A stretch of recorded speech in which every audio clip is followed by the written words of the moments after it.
I'm at the Central Line depot in Hainault to find out what's been causing chaos on the line over the last couple of months. So at the moment we're working around the clock to make sure that we can get as many trains out into the network to serve our customers with the service that they would expect.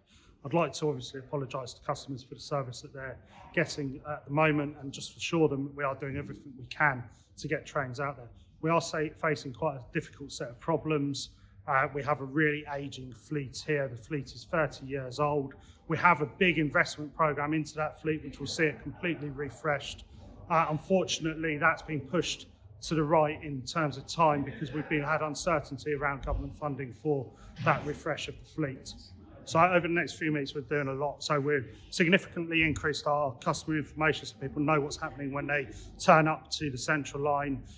We've put on extra bus services alongside the Central Line. We're putting a bus shuttle out on the fringes as well to make sure that customers have options as well. But what we're crucially doing is we're looking at some innovation around what we do with the fleet, which should see us increase the number of trains on the network, as well as looking at a new timetable, which should hopefully see a better frequency, a better service interval for customers so they know when to expect the train to come in a more regular fashion.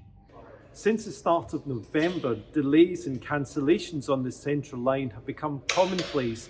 Why is that happening? Well, in short, the fleet or the trains are getting very old. They're more than 30 years old and most of the motors have begun to fail. It's 30-year-old technology. It's technology that isn't used anymore. We are dealing with obsolete motors here. So we're trying to work through what the problem is and how we can solve it alongside trying to get as many trains out on the network as possible at the moment.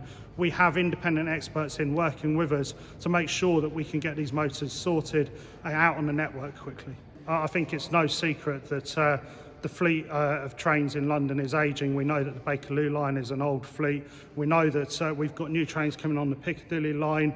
We've got to refresh the Central Line. The Northern Line is an ageing fleet as well. There's lots that we need to do. It's really, really important that we get certainty around capital funding, not just for TfL, not just for customers and people travelling in London, those coming to London to visit, but also for those that are in the manufacturing business that's so crucial to UK's economy. We would love to buy new trains. We are doing on the Piccadilly line, and the Piccadilly line fleet is fantastic. This is one of the reasons we really need certainty about our capital future. We need investment from central government to make sure that London has the trains that it deserves.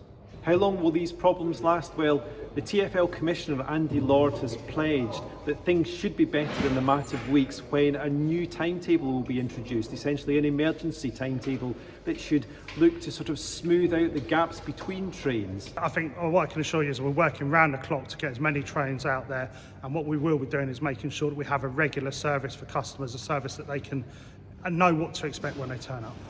What's happening behind me is that the motors are being taken off the trains and sent over to another depot in Acton where they're being completely refurbished, brought back here, put back on the trains, and they're trying to get as many of these trains back in service as quickly as possible.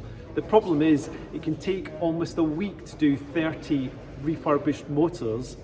There are 32 motors on a train, so it's almost like one train a week is going back into service. So what we've got here is one of the defective traction motors that the team have taken off the train.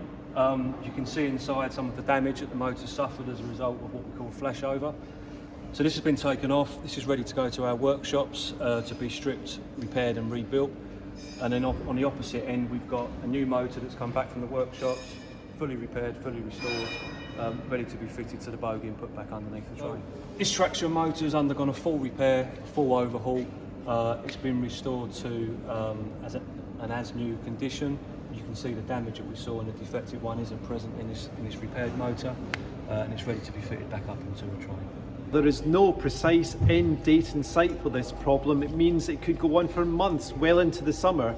TfL is offering to lay on extra buses, especially in the eastern end of the line. But for the foreseeable future, travelling on the Central Line will not be much fun.